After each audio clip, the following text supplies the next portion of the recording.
Oh yeah, welcome to that bonus episode of the Permaculture PIMPcast, the only PIMPcast on planet Earth where we discuss permaculture, preparedness, and practical living. Thanks for being with us today, y'all. Don't have my sidekick here because I got another one in stock. This episode brought to you by Hickory Ridge Soap from TwoOldCrowsHomestead.com. Turn that simp into a pimp. Bam! Heaven's Harvest, y'all. Check them out for all your preparedness needs. 10% off with promo code PERMA. And I'd be remiss if I didn't point out EMP Shield, $50 off. Once again, with promo code PERMA. You remember, your biggest threat is not necessarily an EMP. It's a lightning strike. And they give you 25 G's of coverage if it gets past that EMP shield and blows up your stuff. So, for that reason alone, you might want to at least take a look at EMP Shield. All right, y'all. And last but not least, Harvest Right freeze dryers. We got a link for that down below. But also, if you need a remote consultation, you're going to probably want to talk to my homeboy and my mentor, Eric Sider. He's on the line with me today, y'all. Today, we're going to be discussing a whole lot of things in terms of consultation and design. And the reason why this is so timely, record numbers are hitting us and a number of others like us up for consultations. Now, there's a lot of people in this consultation business right now that really don't know what they're doing, or maybe they just literally got out of a permaculture design course and they're out there doing consultations with little background. Remember, I've talked about it in the past. The only thing dumber than a first-year apprentice is a first-year journeyman. So you want to make sure that you got somebody that's been down that road, knows as much about the road before you go on that journey. One of the biggest things we run into in permaculture is that people go out there, you feel like, oh man, I'm so excited. I got a little bit of understanding about this and I want to go out and do this, do that, do that, do this. We're going to partially discuss today why you may not want to do that and you want to do it. You want to listen to this with my homeboy, my friend, Eric Sider. How you doing, my man? Good, man. Happy to be here. Yeah. Yeah, you might want to get a little bit closer to your mic, brother. I think we're losing you just, or at least, yeah. Let's try that. Check. It might be a little bit better. All right, y'all. I can, hold on. Is that better? Yeah, I think we'll go with it. We'll go with it. All right. So, y'all, Eric's on here. We're on here live. And, of course, it's going to come out later on YouTube and everything else. So don't forget, check us out on YouTube.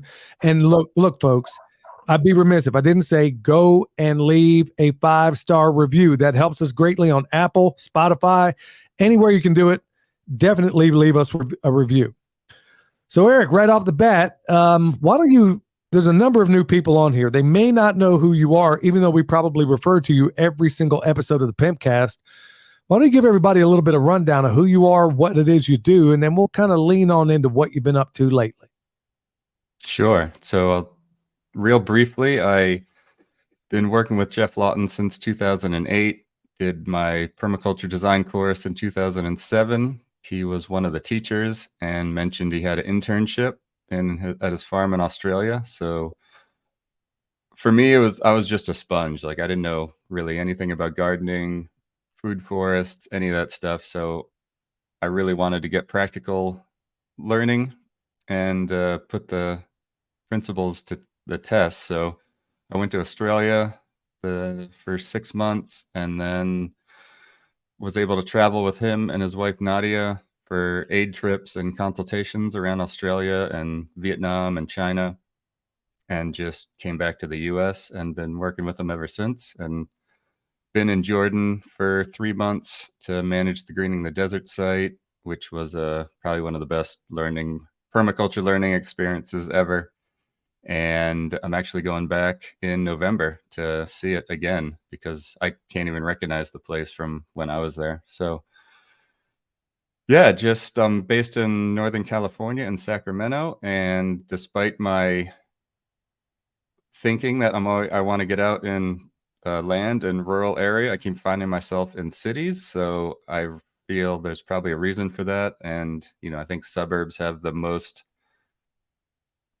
potential for the most diversity and resiliency if we just get the design and the interest right. So my latest thing I'm working on is creating a local permaculture nonprofit that will meet once a month and promote permaculture in the local area and collect all the resources and assets and skills from the people and really try to make a real resilient, food secure community. And then that will be kind of the test case. So I've been talking with Jeff about doing a hub, permaculture group hub for online that people can go and like, okay, download this kit and this is how you get up and running.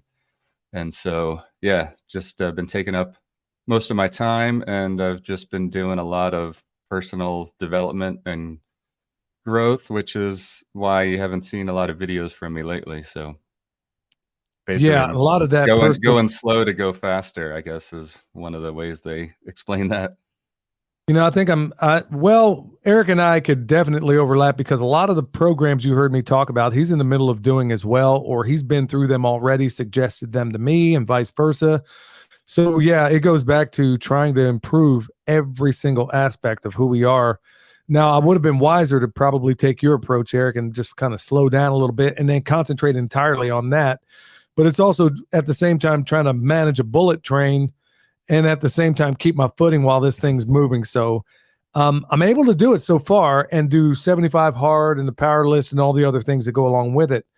But I got to say, like most things, his approach is usually way more measured than mine, where I'm more ready, fire, aim. Eric takes his time and takes a little more aim. Before we get into the main topic, Eric, you kind of went through it really quick. Why don't you talk about some of the projects that you've actually worked on in the past? Because a number of people are going to think, okay, you worked with Jeff Lawton. And by the way, folks, if you don't know, Jeff Lawton is the pimp daddy of permaculture in my view. And William has had the opportunity to work at his farm. And of course, Eric's been his right-hand man as well. Why don't you tell us some of the projects that you've done throughout the world and what that might look like?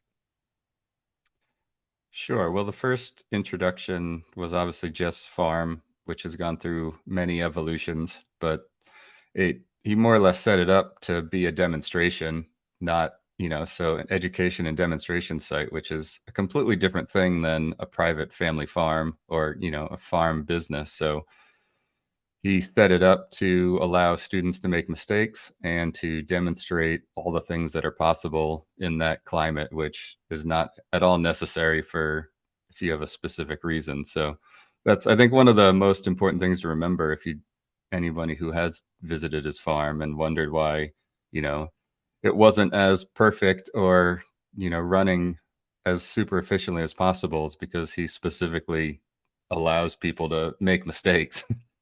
Which, you're going to have to fix and correct. And the way you set something up that's easy for unskilled people to work out is different than if everybody's, on the same page. So And you got I an think that's, international crowd there too. yeah, definitely, of course, and with all their international issues, Right. to put it diplomatically. So yeah, I mean, that was a huge learning experience. So he's got, cell grazing. He's got multiple poultry systems, dairy cows, food forests, swales, ponds, aquaculture. Pretty much almost everything in the designer's manual is there's an example of. And then that's obviously humid subtropics. So then I really wanted to test myself in one of the worst, most challenging environments in the world. So going to the Middle East and Jordan, where there's, it maybe rains 2 to 3 times a year. And I think it averages like 7 inches of rain on a good year. Wow. So going there, I mean, it looked like Mars. Like it was just gray dust, and they actually had to bring in soil just to even get because the area was just so depleted and so lacking in any kind of life or nutrients. And so that was just, I mean, I've never had a better appreciation for water and the importance of water, and design with water as your priority than going there. So that, and you might think, oh, I'm in North Carolina, it gets 50 inches of rain a year, I don't have to worry about that. But you never know how things are changed, or basically, even if it's not completely necessary, every time I do a design, I think, okay, what would work in Jordan? And then I go backwards from there.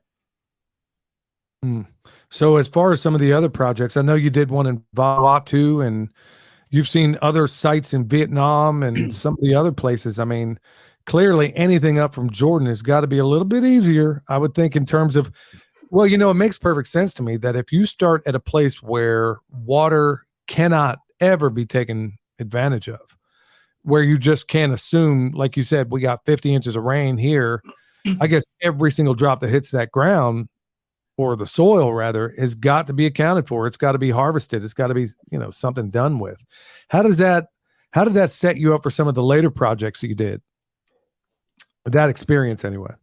Right. Well, so something Bill says is it's not how much water you have, it's how much water you use or how you use the water. So 1 gallon of water used 10 times is the equivalent of 10 gallons of water. So the normal amount of water you would use in a house, like kitchen, preparing food, showering, doing laundry, that's more than enough water to have a garden for yourself.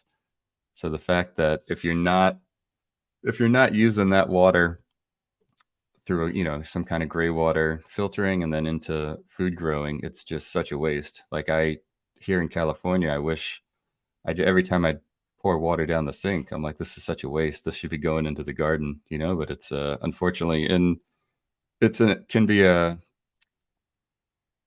too much of an expense to retrofit some of the houses we live in. So that's a really unfortunate thing about dealing with what we have is retrofitting. But the other side of, obviously water scarcity is a huge thing, but then the other side of a successful project or anything is the people side of it. Like the plants and animals are the easy bit. Getting people to understand and appreciate and do the work. So in Vanuatu, I mean, they had like half a meter, so like, 1.5 feet, almost 2 feet of topsoil. Like Wow. It wasn't an issue about fertility or being able to grow a garden, but the issue there was they're used to moving their garden every few years. So they literally would go into the bush and they would walk 15 minutes from their village to go into the bush to hack out an area for a garden. They would plant up, usually annuals, veggies. And then once the soil was depleted, they would go and hack out another hole in the forest. And there was enough space and few people that they could just keep doing that more or less in perpetuity. But the problem is the population was growing and they couldn't move around so much. Like land was getting bought up and sold and everything. So the reason we were there is we had to teach them how to stay in one place and can keep your fertility going. So it was like a complete cultural and people side of it that had to change, not that we had to really do anything for the soil or, like they had plenty of food. Like they're probably one of the most food secure places I've ever been, even though they're got dirt floors and tin shacks. Wow.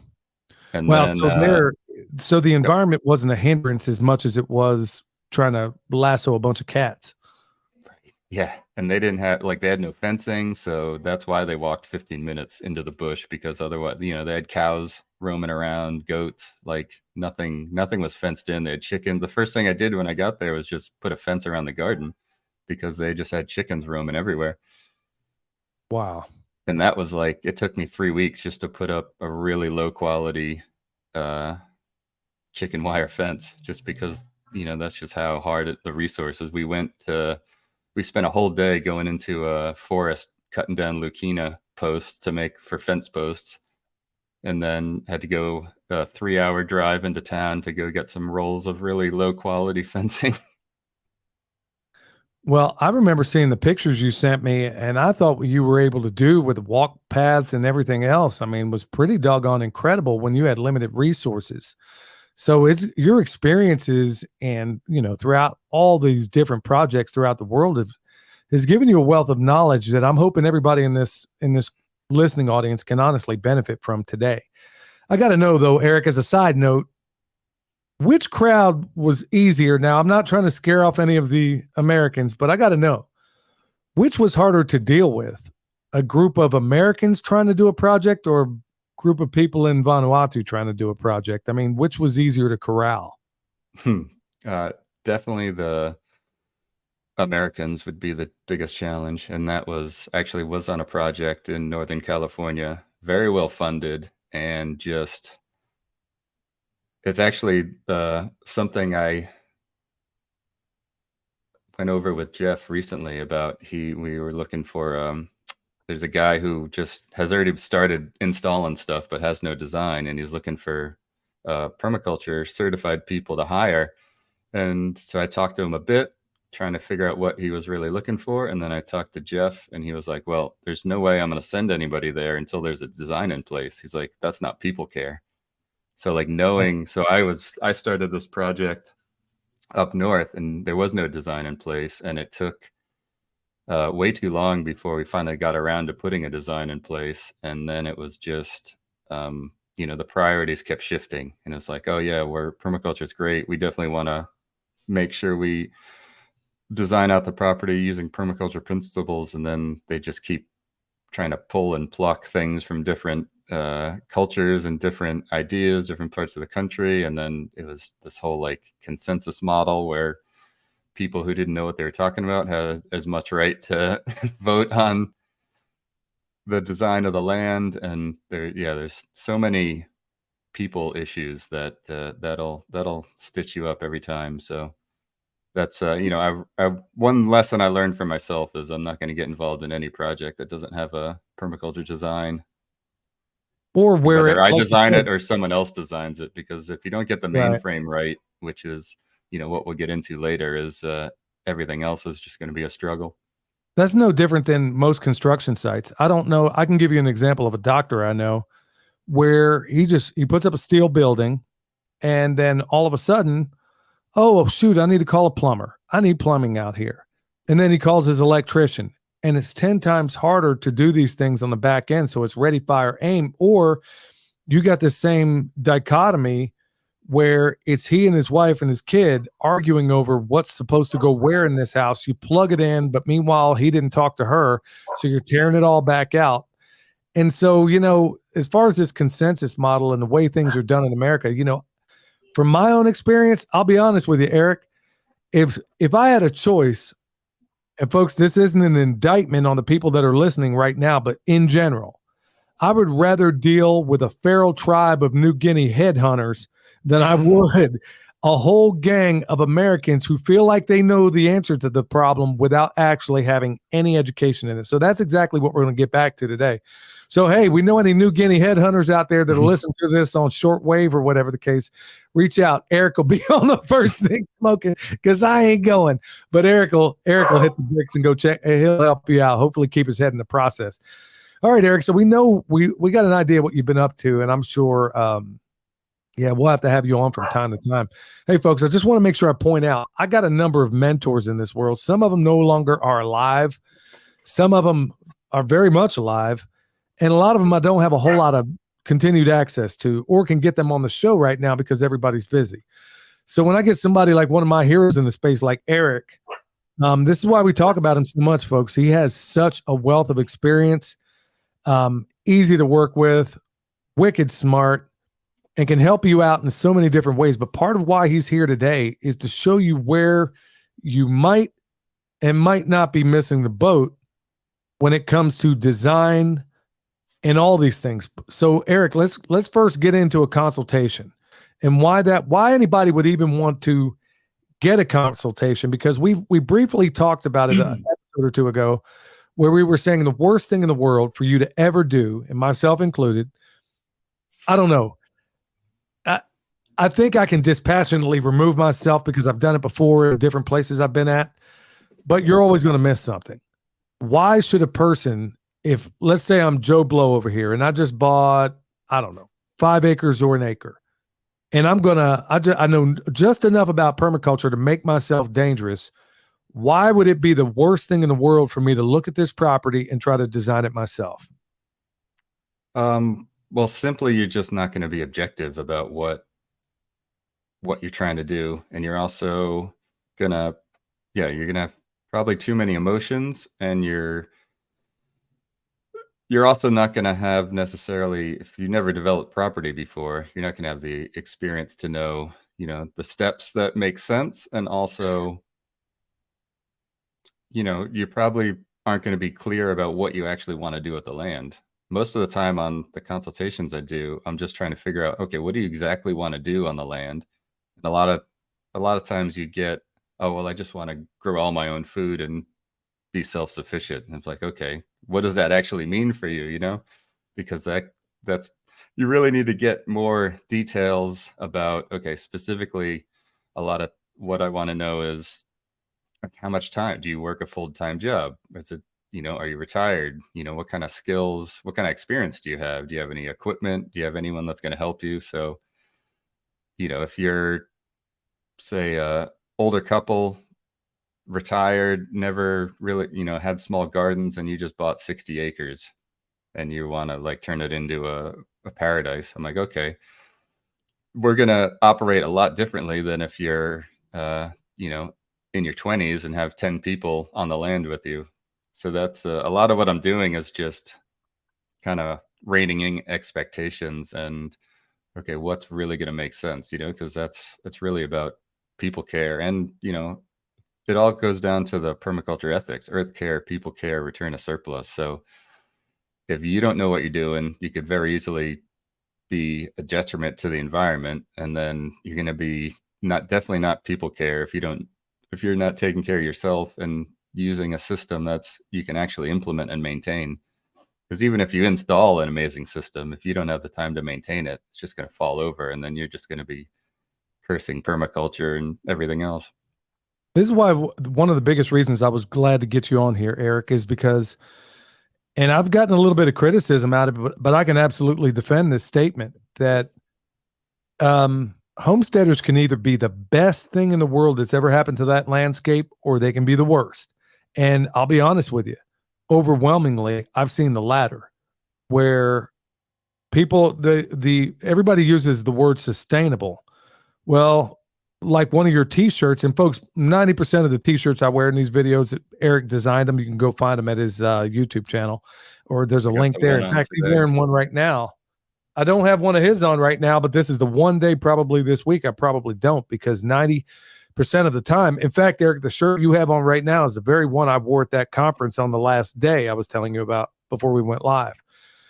Folks, I got to be honest with you. A poorly designed homestead will make you get out of the homestead business in a heartbeat. Because, Eric, what are some of the things in this consultation that you provide? For example, one of the big things we've seen is where somebody will take chickens. Real quick, folks, you got zone 0 through zone 5 in a design. 0 is closest to your house. 5 is basically wilderness. I have literally seen people put chickens in zone 5 for some silly reasons. Maybe could you explain to them what a consultation would do as far as placement of the things in a garden or in a farm system? Like, would you put chickens in zone 5? Would you put your cows in zone 5? Would you put anything in zone 5? Would you put your garden, your vegetable garden, in zone 4? I mean, walk them through maybe what consultation. I know you kind of gave the overview as far as finding out what their basic needs are and what their capabilities are and how much involvement they may have. What would be the next step in terms of doing that design? Would it be telling them what goes where? Because a lot of people have foolish ideas about where things should go, and they make life a living hell for themselves. Right. Yeah. Well, the initial consultation I do, which is just a 30-minute video chat, and we can pull up the property on Google Earth and any photos they want to send in. I mean, honestly, it's so much more efficient than, I even have people who are in California like, oh, you're close by, do you want to come in person instead? And I'm like, I mean, I can, but it's honestly almost everything that's important right off the bat I can do remotely with just looking at maps. And then, I mean, if it's like really complicated or we get into design, that's can be a bit different, but most of the time it's just having the conversation and figuring out what exactly you want and if a design makes sense or the next steps. And so, yeah, the only reason you'd put chickens in zone 5 is if you want to feed the coyotes or the foxes. So, I've seen it. So, I mean, I think people obviously have different ideas of what permaculture design actually is based on where they've learned. The first introduction to permaculture is going to be the biggest impression on what they think it is, but it's really comes down to energy efficiency, and like everything in permaculture is about energy, and everything, just I think is the most objective way to compare any two things. Bill always talked about, if we gave everything a kilowatt hour equivalent, we could tell you how many oranges is the equivalent of how many jars of cinnamon, because everything takes a certain amount of energy to be created. And so that's what zoning is all about is, you can think of it as visits per year. Like how many times are you going to visit the chickens? Okay, you're going to go most likely 2 times a day, at least once a day, especially if they're, laying hens. And so if that's a quarter mile from your house, that means you're walking, you know, half mile to a mile every day. And like, okay, that's fine. If that's all you're doing, maybe. But then if you got 5 other systems you're managing, like you got to start thinking about how much time you have in a day. And if you're doing it all yourself, and, there's some really appropriate technology, you can have a little side by side that gets you there, but if that breaks down, then what are you doing, So I think it's something I learned from the wilderness survival school I studied at is, hope for the best, prepare for the worst.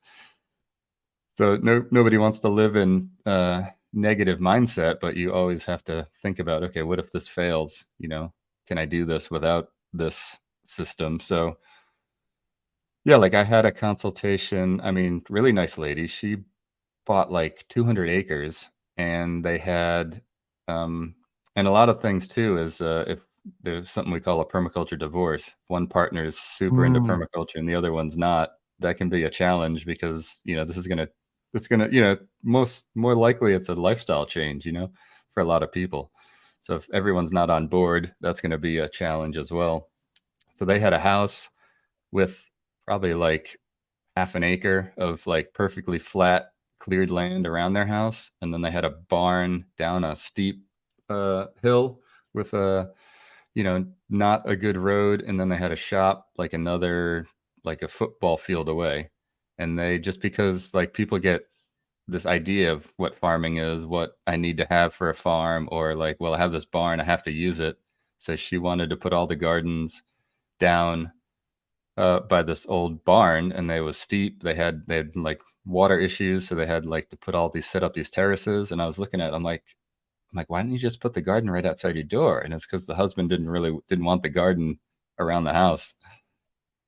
right. Because people still have this idea that like, oh, I don't want to look at a garden. Gardens for poor people, like, which is just ridiculous, but it's very common idea still people have. So she had just setting herself. I'm like, you're just setting yourself up for disaster, And I understand, like, you've invested money into this, putting it down there, but so that's a lot of it is just people just have this preconceived idea of what they should be doing and what they want to be doing, and a lot of times it's not really based on efficiency or what makes sense and what's realistic for themselves. So that's the greatest thing of having an outside person is they can see, oh, I mean, I wouldn't do that at all, so that's one of the things. I go through what they want, what makes sense for their land based on what they're telling me they want. And then I'm like, okay, if this was my land, this is what I do. And, that's essentially what the consultation consists of. Do you find that people's lack of efficiency is one of the biggest hindrance? And what I mean by is, for me, one of the biggest struggles when trying to consult in the past for a husband and wife is that they both have very, very different views about where things should go. For example, there was one case where the wife had this crazy fear of snakes, and they have young children, and didn't want the garden anywhere near the house, even though the husband understood that that's probably the best place for it, because she was afraid that snakes would just harbor in there. I mean, this, like you said, this permaculture divorce, is it hard to design when you have two people that aren't in any way on the same sheet of music, or do you just avoid those altogether? I mean, yeah. So whether I get to an actual design or not is, part of the initial consultation is to see whether a design even makes sense for some people. And I mean, a lot of the consultations, they're not even ready for a design because they're still, not clear in what they actually want. And I honestly recommend people, instead of paying me to do a design, take that money and take a permaculture design course and get Yes. accurate maps of your property. Like that's what I would recommend people do first. And then that way, because no matter what I design for you, if you don't have the principles and the knowledge to maintain it, it's just, it could just fall over anyway. So taking a permaculture design course, and then, I agree completely. No one should design their own property right out the gate. But if you have that knowledge, we can have a much more useful consultation after you've done a permaculture design course, and you can even do the design, and then I can have a consultation with you and say, okay, this is I wouldn't do this, I would do that, like that's really good, but have you considered this and this? So I think people would get a lot more value out of that.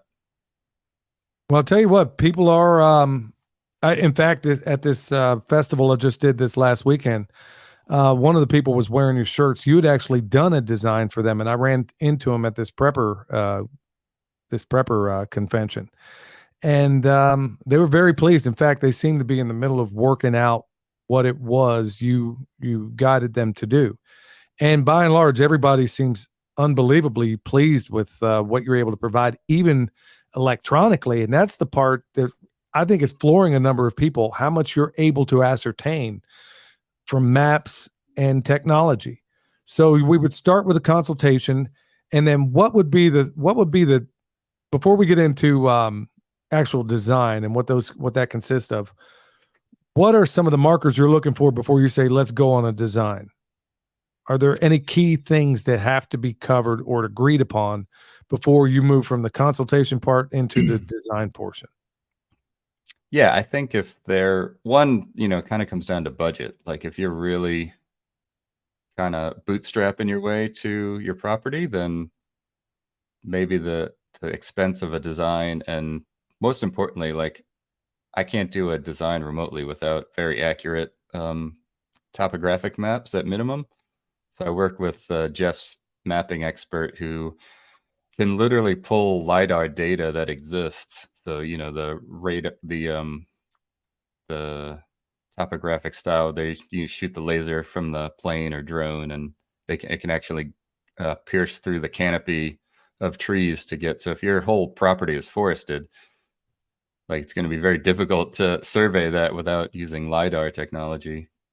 And so that's kind of at the minimum. You can get within like 1 to 2 foot contour. So every 1 foot of elevation change, there'll be a line showing you the topography. That's kind of a minimum. Like it's almost, I mean, technically I could still do it, but it would almost be pointless. It'd just be like an idea of a design without having accurate topographic maps. And then, but the other layers he adds in is just like, for designing, it's just amazing. Like he does like a wet and dry layer. So there's satellites that measure the subsurface water on the planet. So he creates a visual of that, so you can see where the likely wet and potential new springs might be. So, which is pretty awesome for designing water harvesting. Wow. And then he also has a color-coded slope map, so you can see at a glance where you should or shouldn't be doing any earthworks based on the steepness. And then the other one that's really helpful is he's got a solar aspect, so it shows in the middle of winter where on your property is going to have sun and shade. Wow. That's a whole lot of things you can do. I mean, from, your office. I mean, that's pretty extraordinary. Right. So let's say all those things happen. And let's say husband and wife are on the same sheet of music. Let's say they're like, okay, we know what our capabilities are. We know what our budget is. We got all this stuff. Now we're going to kick off the design. What could they expect from that? I mean, and what would you go through? I'm not sure how much of it you want to cover, but how much of that, what does that look like as far as the design? Where do we go? And I'm asking this rhetorically, but professionally, I'm asking also because I'd like to know where you start in all this thing. So consultation's good to go. Everything's ready to rock and roll. What happens next?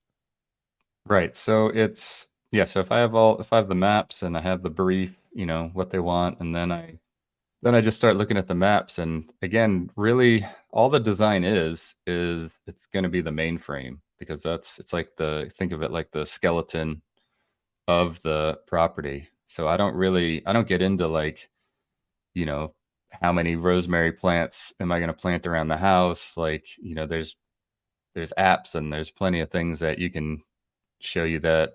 Really what all I'm really focusing on is getting the mainframe right. So it's going to be water access and structures, water being, swales, diversion drains, ponds and dams, everything that's going to, harvest water, soak the water in, move water from problematic spots to others. So, because without water, as Bill would say, you're uphill all the way.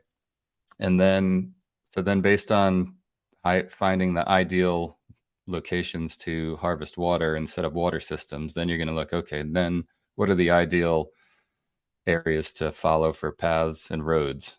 Because basically along contour and up and down ridges is generally the most easily maintained and safest roads. And, as you yourself know, having a crazy steep driveway is constant issues.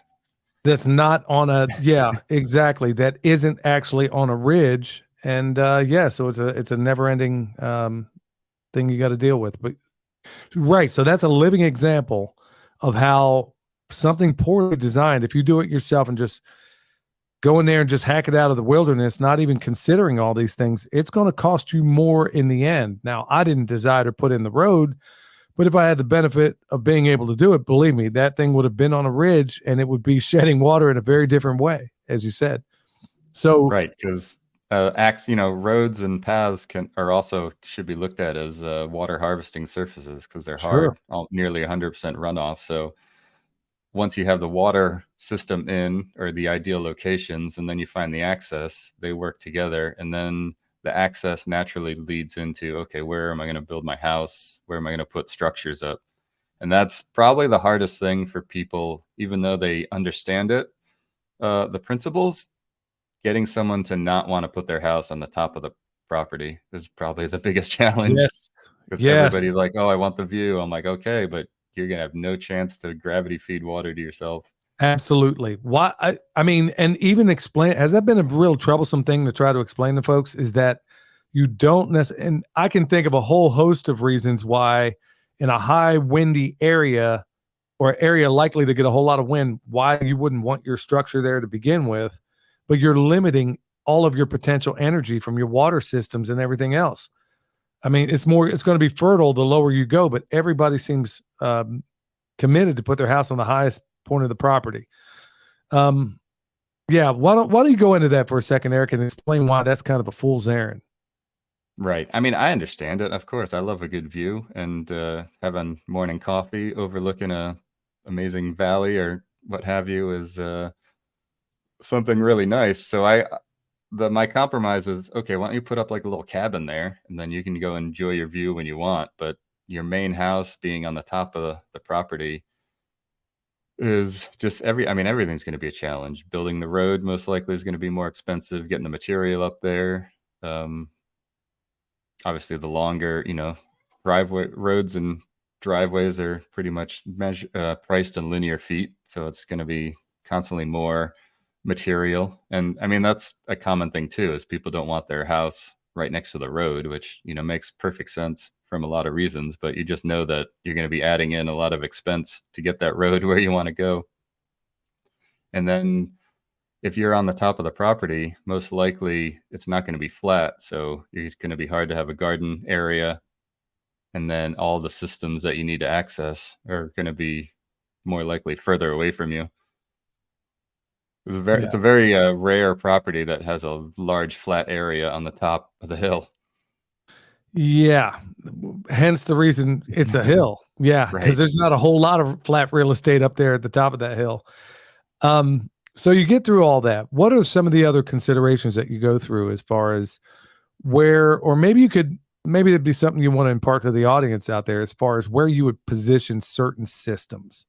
Like where would you want to position, let's say, your herb garden? Where would you want to position your crop garden? Where would you want to position your chickens, your cows, your sheep, and all these things? Could you kind of go over where you would typically position these things? I know that each design is going to be a little bit different, but generally where you would like to position a lot of these things. Yeah. So if we're, in this example, we're just assuming it's like raw empty land and we got a blank slate to design it out, rather than if, there's houses existing or, there's roads existing and systems, you're kind of in more of a retrofit. So generally less of an ideal scenario, but for me, I want my garden right out my door, whether front door or back door, doesn't matter. So you can think of zones in area. So zone 1, you can think of it maybe like up to a quarter acre, half acre of total area. So whatever you can fit, usually you can have a large veggie garden. You can have some dwarf fruit trees. Typically that's more or less what you're going to keep right around the house. Then if you have chicken systems, which is probably the thing you'd have closest to the house next, you want that in zone 2, ideally. I mean, it can be right on the border of zone 1 and 2, so you're not really walking far to it, but there is, just basic things to consider. There's going to be noise, there's going to be smell. So there's typically things people don't want right near their house. I mean, I'm on a 5,000 square foot lot and I have chickens, so that definitely is in zone 1, but it's kind of in a corner tucked away that I definitely hear them, squawking when they're getting ready to lay eggs or something. But the smell with the prevailing winds, the kind of any smell, you don't really even notice it till you get right up to it. But that's also a consequence of having a compost system that's absorbing their nutrients.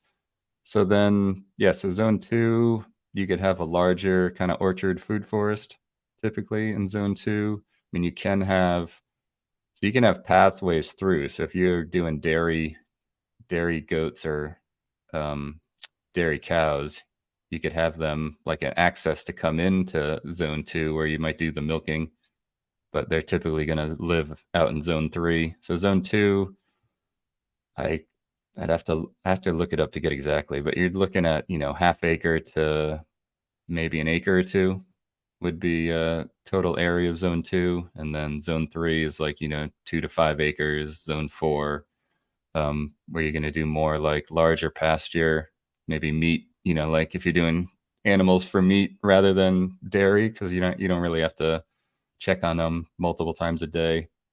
Or if you have like larger kind of rougher food forests or timber, like woodlots, things like that. And then zone 5 is just wilderness, where you don't actually design anything, you don't install anything, you just go there to learn and to harvest, basically. And all of these things can, you might have like a zone 1 and a expression of zone 5 on your property. You might have like a little corner that you just let go wild, and it's kind of like the idea of zone 5. So you might not have all of them, and then on a perfectly flat land, it might look like a bullseye, like a dartboard, concentric rings out. But topography has a huge effect on where the shape of your zones. So you could have, say, a quarter acre around your house and then goes right into a cliff. So you're gonna have zone 5 that might border zone, or you might have zone 1 that borders zone 5, just because it's difficult to go up and down, or there's no access. So it's definitely can change. It's definitely specific to the topography for sure, but just the general efficiency and the principles are going to be the same. So just think of it as visits per year, I think, is the easiest way for people to understand why they would lay things out. And then, the specific characteristics of each system, noisy smells, noise, you could have rabbits in zone 1 probably, I think, without much of an issue. If you're doing pigeon systems, zone 1 can be tricky because they can start roosting on your roof and adding a lot of extra manure into your rainwater harvesting. So yeah, so generally when people think that of a permaculture design, I don't know why, but most people seem to think that this applies mostly for those of us that live on large acreage. That really, I mean, there should be a permaculture design for even an apartment. And folks, if you haven't checked it out, Eric even did series like that early on in his own YouTube channel where he I mean, he was growing an enormous amount of stuff in a place where he probably shouldn't. Even had a little pond out there. This place was totally pimped out. And Eric, why don't you talk to, because the wide majority of everybody out there listening to this is almost certainly going to be living in some sort of, if not a city arrangement, maybe in a suburb of some type. They definitely don't live on large acreage. That is not the majority of this audience. So how would this benefit to a person, let's say, that's living in a, I'm not even going to say a HOA, because all these things can be applied there if done right, if done tactically, I'll put it that way. How would you arrange something like this for a person that's on just a regular, what could they expect to have on a regular city lot, let's say? Sure. And I guess I should kind of break it up, I guess. Like I'd say like under an acre, it'd probably be a little bit more detailed, and like it's mostly going to be garden, like garden and maybe orchard, and maybe some animal systems if you're under an acre. And then like an acre, 1 to 5 acres is kind of like would be another category where you could have some systems. And so as far as the main frame go, I mean, it all still applies on a small suburban lot. You still want to know where the general slope of the land, if there's anything, and how you want to harvest. Water harvesting might look more like rainwater tanks off the roof versus swales and ponds, but you can even have little like micro swales and little garden ponds. So for the suburbs, yeah, like I said, depending on, let's say, like a 1/4 acre and lower, we'll like work with that scenario. And for a general idea, as it's real vague, but like you can think of it as 2,000 square feet per person to kind of feed yourself. So I mean, you can definitely do it less land than that, but you're gonna need to be a little more skilled and a little more efficient in design ways. But I think last time Jeff and I talked about it, we kind of agreed that like 2,000 square feet per person is kind of like the base of like, okay, I want to feed myself. All right, do you have, and we got a family of 4, so you're looking at, close to a 1/4 acre of land needed. And that, that's like, mixed perennial food systems, veggies, small animals. Well, that's provided you're providing everything on there. 2,000 square feet really isn't that large. You could achieve that maybe through guerrilla gardening and through some of the other methods that we talk about. And, like Joel Salatin even says, they're growing weed in national parks, but nobody ever thought about growing tomatoes. Right. So, there's other ways out there, folks. So if you're in a postage stamp kind of place, we did a video the other day talking about that. There's always opportunity. You could turn the whole thing into just a food wonderland, but there's also access to other people's properties. And Eric, that's another thing that, could absolutely be brought to bear in a neighborhood setting where, okay, so maybe I can only get X amount of trees. Maybe I got 3 different cultivars in this small city lot that I have of, let's say, apple. And let's say Johnny down the street has 3 more. Lucy on the other end has 3 of her own. And then we could cross-pollinate or we could share, going back to that third ethic in terms of our harvests.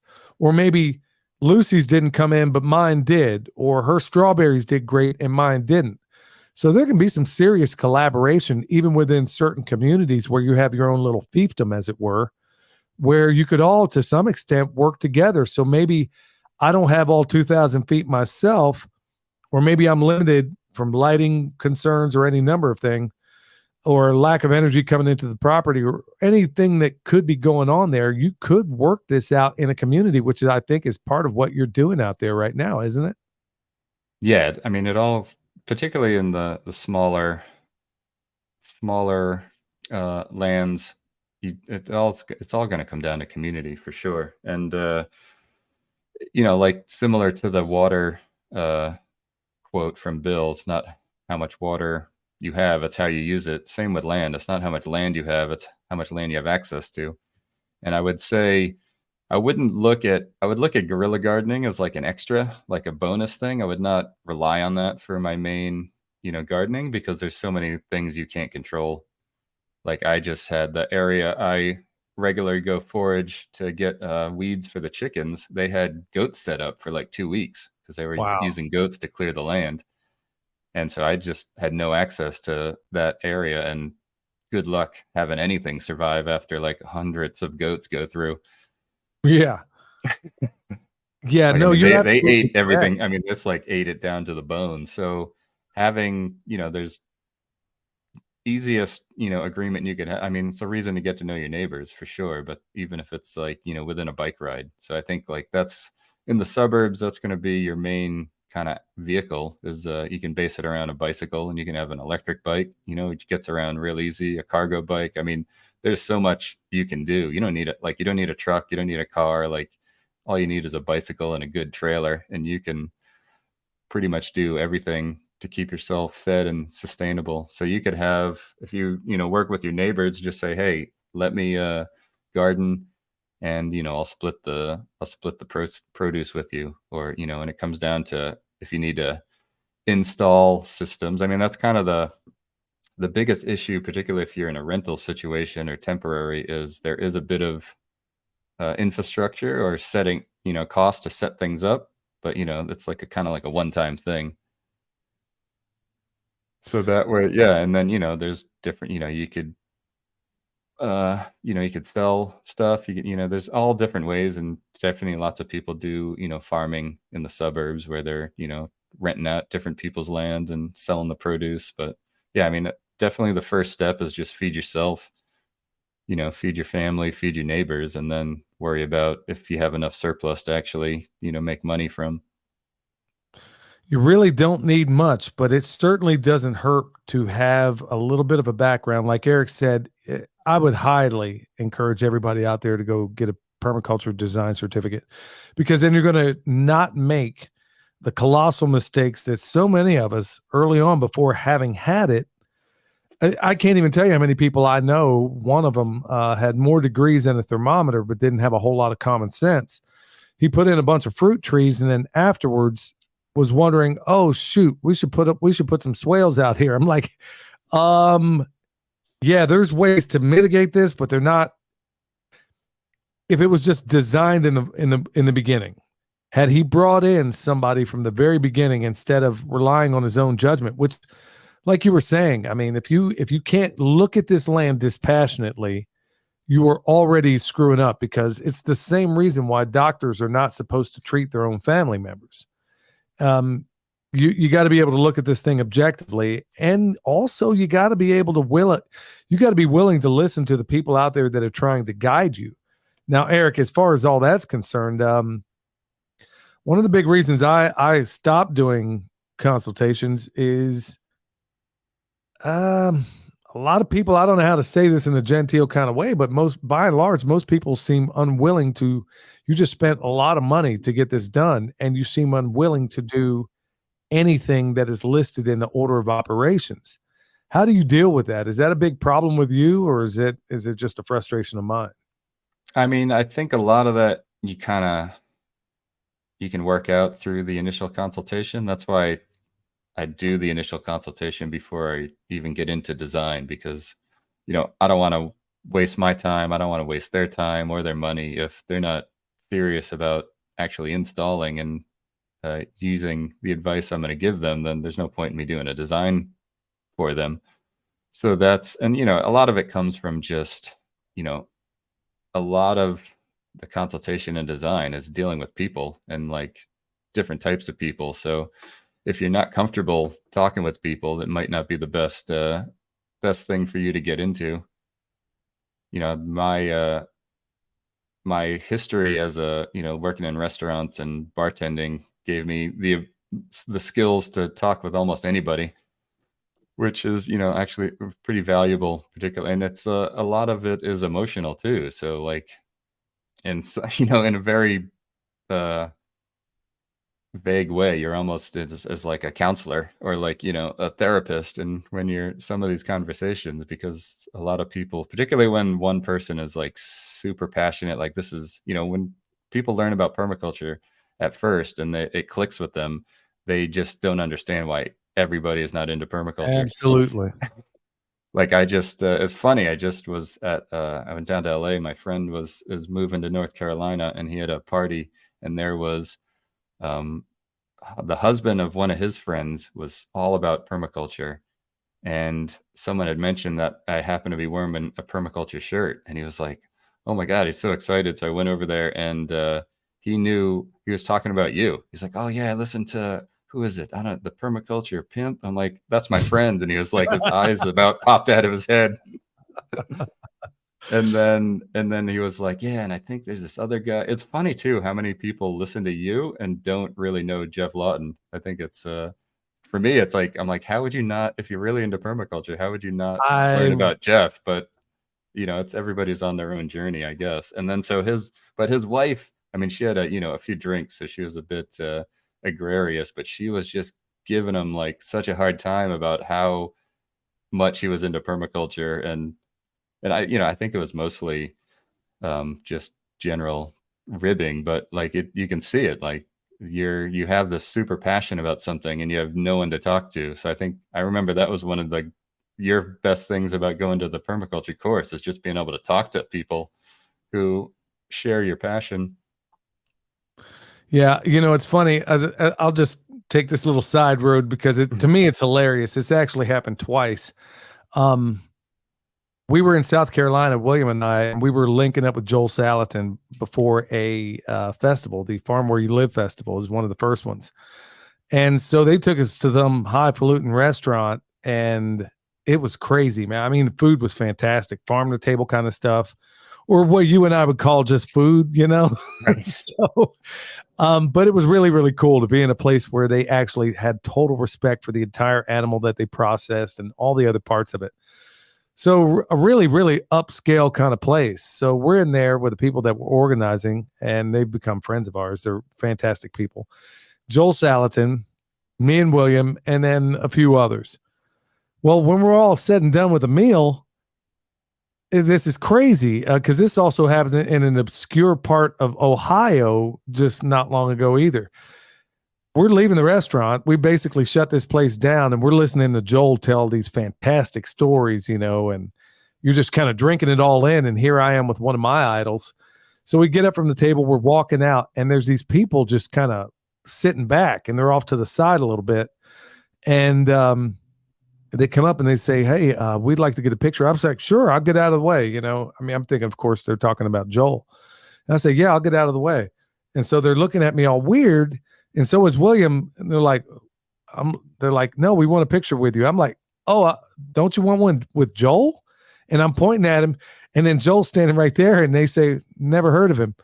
And I'm like, dude, I'm like chopped liver next to this guy, and I don't know how you know who I am, but I don't know how you know who I am, but you have no idea who Joel Salatin is. But it's that funny thing. And then the same exact thing happened in another place, and it was weird altogether. But that was actually kind of weird. But point being, Eric, it's we live in this digital world, and Jeff doesn't have a PIMPcast, so yeah, it is what it is, I guess. So hey, Well, shout yeah, out to everybody in California. Oh, yeah. One, I honestly, I forget the guy's name, so sorry, but you'll probably be listening. Oh yeah, yeah.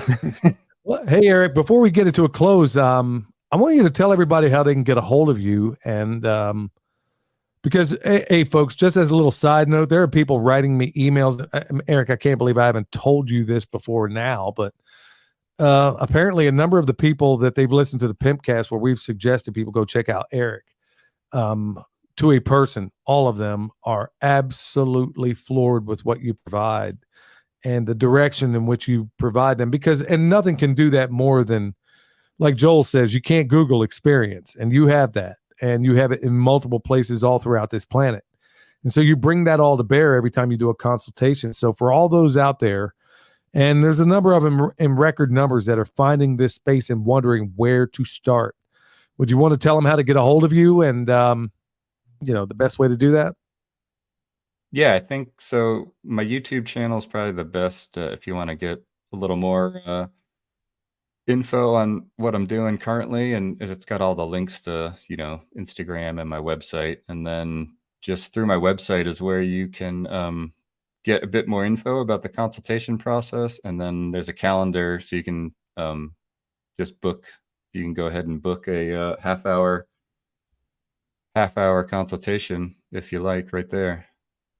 Well, that sounds like a really So fantastic I think way to start. we can put the link probably in the show notes, but it's plantingpioneers.com is the website. Folks, you're definitely going to want to check him out and look at everything he's doing. He's one of the people I go to when I need advice about something, or he has this doggedness and determination in finding answers to some pretty obscure issues that may exist out there. He's extraordinary, and I feel very, very lucky to call him my friend. Thank you so much for being on, Eric. Yeah, appreciate it. Honored to be on the PIMPcast again. All right, y'all. Till next time, stay alert, stay alive.